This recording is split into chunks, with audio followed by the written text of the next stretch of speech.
Labas vakaras, bičiuliai. Klausimas komentaruose. Papasakok apie legendą 1,9 litro TDI 81 kW. Tai čia būtų VA grupės dizelinis variklis. Ne vieną automobilį senais laikais, bičiuliai, turėjau būtent su 1,981 kW varikliu.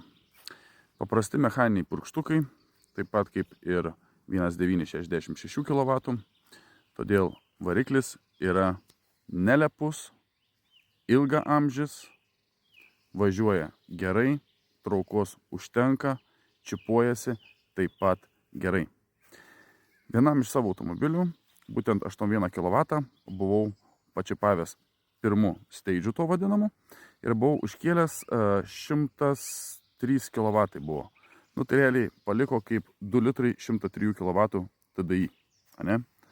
Tai patikėkit, ir važiavo gerai, traukė gerai, o ekonomiškesnis buvo netgi negu kai buvo originaliai 81 kW. Taip kad pirmą steidžią pakėlus šitam motorui, sumažinat ir kuro sąnaudas.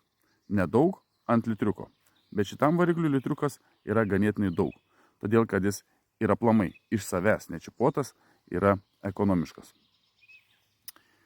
Ką daugiau galiu pasakyti apie šitą variklį? Pilk aliejų, važiuos.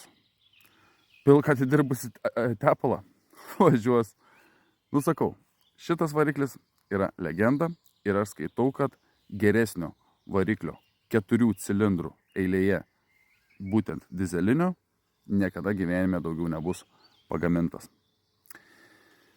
Taip kad jeigu nusipirkot, kaip sakant, kokį B5 Passatą, 4 Golfą su šito varikliu, tikrai turėtumėt važiuoti, nes realiai šitie varikliai tinkamai prižiūrint, o priežiūra labai paprasta, nes kaip sakiau pradžioje, varikliai nėra lepus, tai realiai su šito varikliu milijoną nuvažiuoti gali drąsiai be jokių problemų.